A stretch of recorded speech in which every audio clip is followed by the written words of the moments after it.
नमस्कार, आप देख रहे हैं 4 PM और मैं हूं आपके साथ निधि तिवारी। भ्रष्टाचार को लेकर मोदी जी नारा देते हैं कि ना खाऊंगा ना खाने दूंगा, लेकिन जितने भ्रष्टाचारी बीजेपी में हैं शायद ही किसी और पार्टी में हो।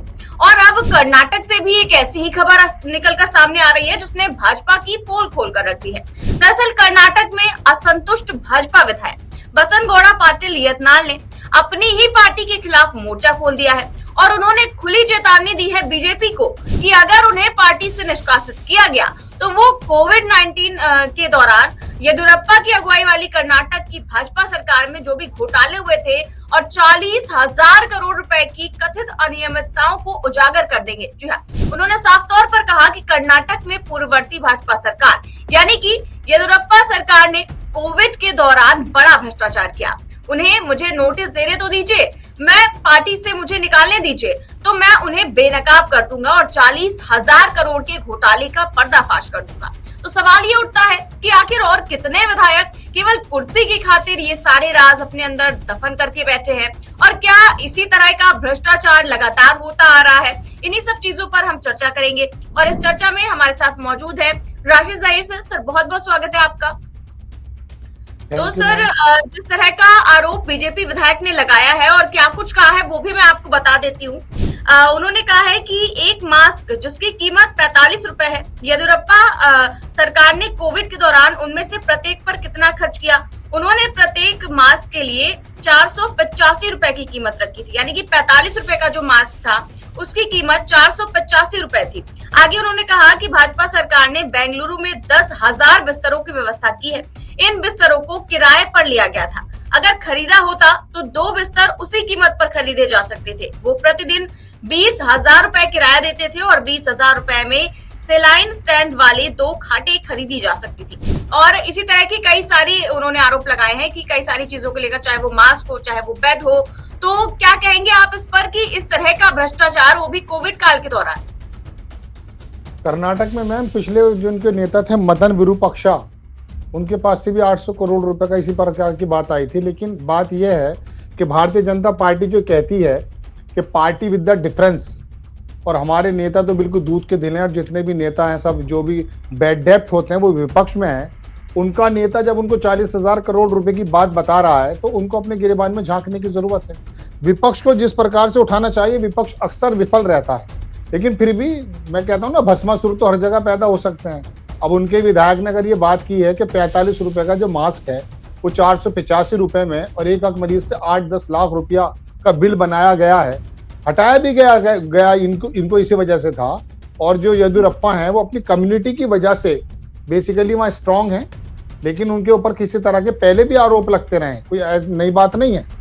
तो ये जो अभी विधायक ने बात कही है इसमें तो भारतीय जनता पार्टी आला कमान को धमकी भी लगभग उन्होंने दे दी कि अगर आपने मुझे निकाला तो मैं आपके तमाम वो जो है घोटाले उजागर कर दूंगा पिछली बार। लेकिन मैं ताज़ी बात भी आपको बता देता हूँ, लखनऊ के बगल में ही जो खीरी है वहाँ के जो टैनी महाराज हैं उनकी कल खबर आई।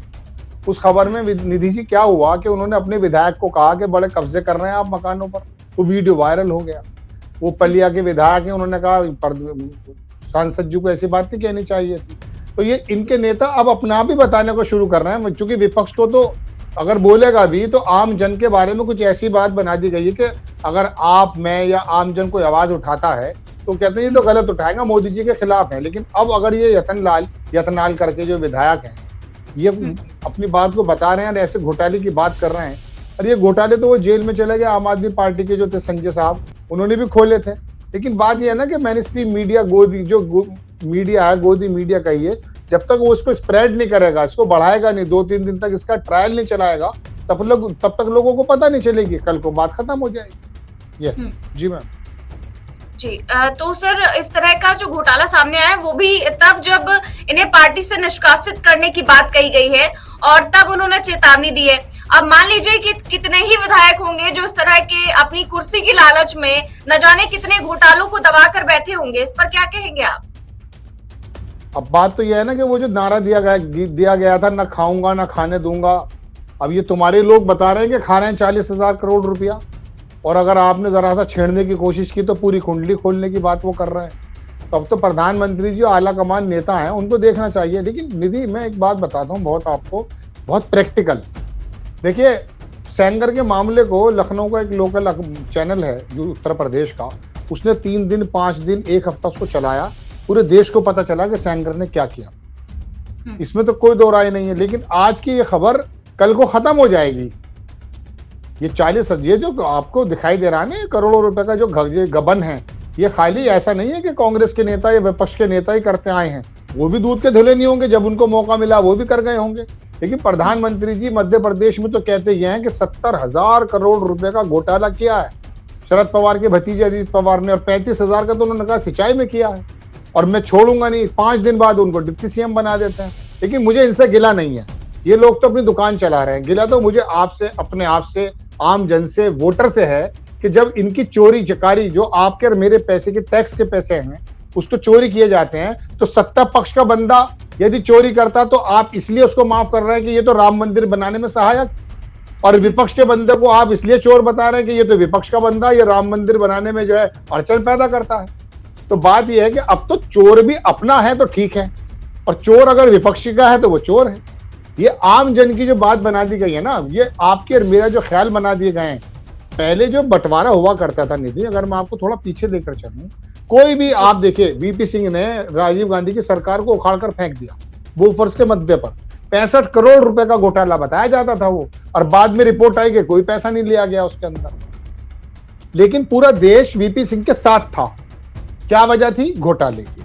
उससे पहले आप चले जाइए जेपी के समय, इंदिरा गांधी के वक्त में जो उन्होंने सरकार को उखाड़ के फेंका, वो भी भ्रष्टाचार की बात थी। इंदिरा गांधी जैसी जबरदस्त नेता को उन्होंने उखाड़ कर फेंक दिया, बिहार से चले और वो भ्रष्टाचार पे बात आ गई। मनमोहन सिंह के समय आप आ जाइए, दिल्ली के अंदर वो जो मुंबई वाले बड़े मियां आए थे टोपी लगा के, मैं हूं अन्ना करके, उन्होंने पूरे भारत को ये बताया कि टोपी जिसने लगाई और मैं हूं अन्ना और लोकपाल बिल, वो तो है ईमानदार व्यक्ति। बाकी ये कलमाड़ी वगैरह जो भी थे कांग्रेस के, इनको सबको सजा देने की बात थी ना। अब वो बिल भी पास हो गया, तमाम चीजें हो गई। लेकिन ये जो प्रवृत्ति है, ये जो लोगों की प्रवृत्ति है कि पहले वो जेपी के साथ भी थे, वीपी सिंह के साथ भी थे, और गोया के महाराष्ट्र वाले बड़े मियां के साथ भी थे, अन्ना हजारे के। लेकिन आज आप कितने भी, ये तो बहुत छोटा सा घोटाला बता रही हैं आप, बड़े से बड़े घोटाला पुण्य परसून वाजपेयी ने बताया कि 10 साल के अंदर लगभग 12,000 या 1200, मैं चूंकि पुरानी खबर हो गई है तो मैं एग्जैक्टली डेटा सही नहीं बता रहा हूं, इतने घोटाले हुए हैं। देखिए प्रधानमंत्री जी को पता नहीं, जब उनके गवर्नर कश्मीर में कह रहे हैं कि आरएसएस का नेता मेरे पास आकर 150 करोड़ रुपए की फाइल देने की बात कर रहा है। ये थे ना अपना मलिक साहब, सत्यपाल मलिक, इन्होंने बताया ना भाई, या तो अगर ये झूठ बोले तो उनको जेल भेजा जाए, अगर ये सच बोल रहे तो। लेकिन मैं कह रहा हूं ना, गिला इनसे नहीं है, गिला इनसे है कि 3 जगह आप भ्रष्टाचार में देश के साथ खड़े हो गए। आम जन की बात कर रहा हूं मैं, वोटर्स की बात कर रहा हूं। लेकिन अब जो ये चोर निकल कर आ रहे हैं, तथाकथित चोर, जैसा इनकी पार्टी के लोग कह रहे हैं, आप यहाँ पे चुप हो जाते हैं, क्योंकि इसलिए कि ये राम मंदिर बनाने में सहायक हैं, ये भारतीय जनता पार्टी के फरिश्ते हैं, इसलिए। तो आपको नेताओं से या मुझे नेताओं से गिला करने की जरूरत इसलिए नहीं है निधि, कि हकीकत में हमारे आपके बीच में जो लोग बैठे हैं हम जैसे, वो ही असल में कुछ और बन गए हैं। इन्होंने दरअसल आदमी बदल दिए, इन्होंने जो है ना आदमी सामने वाला बदल दिया, वोटर बदल दिया इन्होंने, यार ये हुआ है जी। और सर बात करें अगर इन घोटालों की, तो ये कोविड के दौरान के घोटाले की बात कर रहे हैं। उस समय जब आम इंसान, इतने ज्यादा लोग बड़ी संख्या में मर रहे थे, उन्हें अस्पताल में जगह नहीं मिल रही थी, बेड नहीं मिल रहे थे, ऑक्सीजन नहीं मिल रही थी, उस समय में अगर इस तरह का घोटाला किया गया है, तो आप सोचिए कि आम दिनों में किस तरह का घोटाला किया गया होगा। और जिस तरह से कांग्रेस सरकार ने आरोप लगाया था कि 40% कमीशन वाली ये सरकार है कर्नाटक की, और उस समय में इस तरह का घोटाला जो है अब उजागर किया जा रहा है। और आप सोचिए कि जब आम दिनों में कि आपको क्या लगता है कि और किस तरह के घोटाले निकलकर सामने आएंगे? निधि, ये घोटाला दरअसल कांग्रेस ने नहीं बताया था। मैं आपको बता दूं कि वहां की जो एसोसिएशन थी मजदूरों की, दरअसल उन्होंने बैनर छपवा के वो सड़क पर आ गए थे कर्नाटक में कि हर विभाग में 40% की हमें कमीशन देनी पड़ रही है। ये वहां से कांग्रेस ने उठाया था। सबसे बड़ा कसूर तो यही है, राजनीति शास्त्र के अंदर ये लिखा है निधि कि अगर आप विपक्ष मजबूत है तो आपकी सरकार सही काम कर रही है। कांग्रेस ने या विपक्ष ने दरअसल इन बातों को मजबूती से उठाने तो बंद कर दिया, वरना ये 40% का जो तमगा लगा था बम्बई पर, वाकई इसी वजह से गए हैं वो वहां कर्नाटक में। बम्बई सरकार जो गई है वो दरअसल भ्रष्टाचार की वजह से ही गई है, कांग्रेस की वजह से नहीं गई, कांग्रेस की वजह से नहीं गई वो। तो वो तो वहां की जो एसोसिएशन थी मजदूरों की, उन्होंने 40% का ये बोर्ड लगाया था, वहां से कांग्रेस ने उसको अडॉप्ट करके अपनी बात बनानी शुरू कर दी। अब हुआ यूं कि, लेकिन अगर आप कहें कर्नाटक की बात, तो कर्नाटक में तो निधि जो लोकल वोट मिला है ना उनको, देखिए हैरत लगे, आपको भी बड़ी हैरत होगी सुनकर, हालांकि आपको जानकारी, आप बहुत जमाने से पत्रकारिता कर रही हैं, ये 2% भारतीय जनता पार्टी का वोट बढ़ गया है। कर्नाटक में हार के बावजूद भी 2% भारतीय जनता पार्टी का वोट बढ़ा है। वो तो एक्चुअली इनके जो खड़गे साहब हैं, उनका पूरा रीजन जो जाता है ना वहां पर, ये दलित समाज से आते हैं और वहीं कर्नाटक के हैं, वो समाज और तमाम जो बॉम्बे जो हैदराबाद है, वो तुम्हारा रेड कर्नाटक हैदराबाद बॉम्बे, ये बॉम्बे वाला रीजन कहलाता है, वो कर्नाटक बॉम्बे रीजन, कर्नाटक हैदराबाद रीजन, ऐसे रीजन में वहां पर इकट्ठे होकर के कांग्रेस को वोट दे दी गई और देवगौड़ा की पार्टी को वहां के मुसलमानों ने दरकिनार करते हुए मैसूर के क्षेत्र में कांग्रेस को दे दिया। तो ये तो वहां से तमगा जब उठा था, लेकिन घोटाले की जहां तक बात है, विपक्ष दरअसल घोटाले तो नहीं उठा पा रहा। वो तो अभी मैं आपको बताऊं, राहुल गांधी ने इतना जबरदस्त हमला करते हुए लोकसभा में जब कहा अडानी के बारे में, तो आपने देखा कि पूरी की पूरी सरकार हिल गई। राहुल गांधी को हटाने की पूरी पोजीशन को बना लिया और उनको जो है किसी तरीके से, माफी चाहूंगा, किसी तरीके से उनको जो है हटा भी दिया गया। तो विपक्ष इसको उठा नहीं रहा है, वरना घोटाले की बात तो मैं आपको बताऊं, मुलायम सिंह के जो भाई हैं शिवपाल, उन्होंने बात तो बड़ी अच्छी कही, उसमें आपको हंसी भी आएगी सुन करके। उन्होंने कहा भाई हमारी सरकार में 2000 में काम हो जाता था, अब 10,000 देने पड़ रहे हैं। मतलब वो आदमी इतना जमीनी था, मुझे इतनी अच्छी लगी बात उसकी है कि इसने बिल्कुल बात सही कही कि 2000 हमारी सरकार में देने पड़ रहे थे, अब जरा से काम को 10,000 देने पड़ रहे हैं। और थानों की हालत, हम तो लोकल की रिपोर्टिंग करते हैं निधि, आपको मालूम होगा, आप भी जमीन से निकल कर आई हैं, कि वहां थानों में यह हालत है, विभागों में यह हालत है कि वाकई जो काम 2000 में हो जाया करता था वो आज 20,000 में होता है। ट्रांसपेरेंसी बढ़ी, लेकिन उसके बावजूद भी इतना ज्यादा भ्रष्टाचार बढ़ा है कि येदियुरप्पा की सरकार भ्रष्टाचार की वजह से गई, इसमें कोई दो राय नहीं है। लेकिन चूंकि कर्नाटक का जो वर्ग था निधि, मैं कहूं थोड़ा सा, चूंकि 35% जितना भी हमारा स्टार्टअप है ना भारत का टोटल, वो 35% सिर्फ बेंगलोर से आता है। उन लोगों को थोड़ी समझ है। प्रधानमंत्री जी ने 4-4, 5-5 रैलियां निकाली हैं वहां पर बेंगलोर में, जो मेन शहर है, लेकिन उसके बावजूद भी वो उनके झांसे में नहीं आया। उन लोगों को समझ में आ गया था कि नहीं यार, यहाँ पर घोटाले बहुत ज्यादा हैं और मुंबई ने जो है बिल्कुल मामला खराब। और मुंबई साहब के बारे में तो मैं नहीं कह रहा हूँ ना, मेरे पास तो इसका एविडेंस है। लोगों को कहना कि 2,500 करोड़ रुपए देके वो चीफ मिनिस्टर बने थे, ये पूरा कर्नाटक जानता है, पूरा देश जानता है। तो जब, मगर बात क्या, इस बात को उठाने के लिए जिम्मेदारी किसकी बनती है? हमारी आपकी। हम उठा रहे हैं, लेकिन हमारी आपकी बातों को तो दरअसल गोदी मीडिया ने, मेनस्ट्रीम मीडिया ने बता दिया कि Nidhi is talking from the 4 PM, इसका मतलब ये एंटी बीजेपी बात कर रही होगी।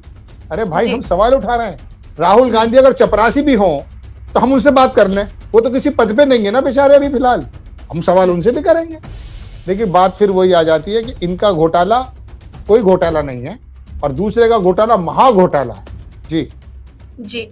सर, अगर बात घोटाले की हो ही रही है, तो जो इस समय काफी ज्यादा जोर शोर से मुद्दा उठाया जा रहा है राम मंदिर का, जिसकी प्राण प्रतिष्ठा होनी है अभी जनवरी में ही, और उसको लेकर खूब जोर शोर से जो है बीजेपी भी प्रचार कर रही है कि हम राम को लेकर आए हैं, हमने राम मंदिर बनवाया है। चलिए ठीक है, आखिर लेकिन राम मंदिर तो सुप्रीम कोर्ट के आदेश से ही बना है, भले ही वो क्रेडिट ले रहे हो, लेकिन इसमें घोटाले की भी काफी ज्यादा खबरें सामने आती रही हैं राम मंदिर में। तो इन बातों में कितनी सच्चाई है? तो वो चंपत राय जिन्होंने भी अडवाणी जी को कहा कि आपकी तबीयत खराब है, आप घर बैठो, उन्हीं पे तो इल्जाम थे। वहां की जमीनों के तो 4 PM ने भी पहले बताया कि किस प्रकार से जमीन है वहां। मतलब आप ये समझिए कि मैं अगर आपको 50 का नोट देता हूं तो इसमें भी 2-4 मिनट का समय लगेगा। आप मुझे वापस उसे 100 करके देती, आपको भी 2-3 मिनट लगेगा। बिल्कुल सेम टाइम में जमीन बिकी, उसी सेम टाइम में अगर 5:59 का वक्त था या 4:59 था, एग्जाम्पल 4, तो दूसरी जगह जो ट्रांसफर जमीन हुई ज्यादा पैसों में, वो 4:59 पे कर दी गई। मतलब 2 मिनट का भी, आप 2 मिनट का तो रखते हैं, मतलब चोरी भी अगर करता है तो कोई उसके अंदर थोड़ी सी तो अकल लगाता है। लेकिन इनको मालूम है कि पूछने वाला कोई नहीं है। निधि, बदकिस्मती की बात यह है कि जो एक वर्ग है ना, वो ये बिल्कुल पूरी तरह से मान चुका कि नहीं, ये बिल्कुल ठीक कर रहा है, ये चंगासी है, सब कुछ विश्व गुरु हमें बना दिया गया है, और वो इसी वाले बात में आए हुए हैं। तो इनको ये भी मालूम पड़ गया है। वरना एक बात मैं बताऊं, प्रोग्राम से हट करके बता रहा हूं, घोटाले की बात, क्या मोदी जी 2024 से पहले इस बात का जो है खतरा मोल ले सकते थे कि मध्य प्रदेश में जिनके नाम पर वोट मिला है, लाडली बहन का जनक शिवराज चौहान को हटा देना, वसुंधरा को हटा देना? नहीं। मेरा पर्सनल आकलन ये था कि 2024 के इलेक्शन तक तो ये इन दोनों को ही मुख्यमंत्री बनाएंगे ताकि ये लोग और जी जान से जुट जाएंगे। लेकिन ये कॉन्फिडेंस है इनका, क्योंकि इनको ये मालूम है कि 37% लोग को हम हिप्नोटाइज कर चुके हैं। मेरा एक शब्द मीडिया में बहुत मशहूर हो गया, मैंने किसी जमाने में ब्रैड पिट है हॉलीवुड का एक्टर, उसकी एक फिल्म देखी, उसमें ज़ॉम्बी थे। तो ये ज़ॉम्बी मैं कहा करता था अभी 2 साल पहले, 2.5 साल पहले किसी दूसरे प्रोग्राम पे। यकीन मानिए वो ज़ॉम्बी जो शब्द है ना, जैसे गोदी मीडिया रवीश कुमार से मुंह से निकला से हो गया, वो ज़ॉम्बी बना दिए इन लोगों ने। इन लोगों ने वोटर नहीं है, आप 37 या 30% लोगों को आप वोटर मत मानिएगा निधि। आप जाके मार्केट में उस वोटर से बात तो करके देखिए, आपसे लड़ने को आ जाएगा वो। हम तो फील्ड में जाकर जब हम बात करते हैं, लोगों की ओपिनियन लेते हैं, तो इतना ज्यादा हमें संभल कर बात करनी पड़ती है कि ये वोटर है या ये ज़ॉम्बी है। अगर मोदी जी के बारे में सवाल कर दिया, लड़ना पड़ा है हमसे। तो इन्होंने एक ऐसा वर्क तैयार कर दिया, इसीलिए कॉन्फिडेंट है। शिवराज को हटाओ, वसुंधरा को हटाओ, हमारे पास तो आदमी है, और वो वाकई आदमी इनके पास है, वो धर्म के नाम पर लाए गए आदमी। तो अब तो ये कितने भी, देखिए मैम, हमारा काम तो खबर बताना है, एविडेंस के साथ बताना है, बोलना है, सवाल पूछने हम पूछते रहेंगे। लेकिन यकीन मानिएगा, मैं कई बार अपने आपके प्रोग्राम में भी कह चुका, मेरा नाम तो सोचेंगे अच्छा ये राशिद ज़हीर वरिष्ठ पत्रकार है, इसे तो हटा दो, ये तो एंटी मोदी बोलेगा। अरे रवीश कुमार को रवीशुद्दीन पांडे कर दिया भाई। जब रवीशुद्दीन कर दिया रवीश कुमार को, तो रवीश कुमार की मुंबई अब तो स्वर्गवास हो गया। वो कहेंगे कि बेटा तेरा नाम तो मैंने रवीश कुमार पांडे रखा था, तुझे रवीशुद्दीन किसने कर दिया? क्योंकि वो इंसाफ की बात पूछ रहा था, वो सवाल उठाने की बात कर रहा था। तो आप तो सवाल उठाने के बावजूद ही बैड डेप्थ हो जाएंगे मैम। तो घोटाले कितने, इससे भी बड़ा घोटाला निकलवा दीजिए आप। कोई सी इससे बड़ा घोटाला हो सकता है कि 10 लाख करोड़ रुपए का फ्लक्चुएशन हो गया भारतीय मार्केट के अंदर, अडानी फिर भी ग्रोथ कर रहा है। बताइए आप हमें, किसी ने बुलाया अडानी को? वो कह रहा था कि मैं अमेरिका की वाली जो उसने फर्म मैंने कर लिया है और मैं जाकर के उनसे बात करूंगा हिंडनबर्ग से। तो आज तक गया क्या वहां पर? वो जाएगा नहीं, तो उसको मालूम है कि सब कुछ शांत हो जाएगा। तो ये घोटाले आप कितने भी बड़े हम उजागर कर दें, आप उजागर कर दें, लोग सुनने को तैयार नहीं है। हकीकत बात तो ये जी। बिल्कुल ठीक बात है सर, बहुत बहुत शुक्रिया आपका सारी जानकारियां देने के लिए दर्शकों को। तो आप जिस तरह से देख ही रहे थे कि वैसे तो विपक्ष आरोप लगाता है भाजपा पर तमाम तरह के घोटालों का, कि मोदी जी कहते हैं न खाऊंगा न खाने दूंगा, लेकिन जिस तरह से अब उन्हीं के विधायक उन्हीं की पार्टी पर आरोप लगा रहे हैं कि अगर मुझे निष्कासित किया गया तो मैं जो है 40,000 करोड़ रुपए के घोटाले को उजागर कर दूंगा, जो कि कोविड-19 महामारी के दौरान हुआ था। तो आप सोचिए, अगर कोविड के दौरान इस तरह के घोटाले सामने आ रहे हैं, तो सोचिए कि आम दिनों में किस तरह का घोटाला किया गया होगा, क्या कुछ हुआ होगा, आप समझ सकते हैं। फिलहाल आपकी इस खबर पर क्या राय है, हमें कमेंट बॉक्स में जरूर बताएं। चैनल को सब्सक्राइब भी करें और ज्वाइन भी करें। नमस्कार।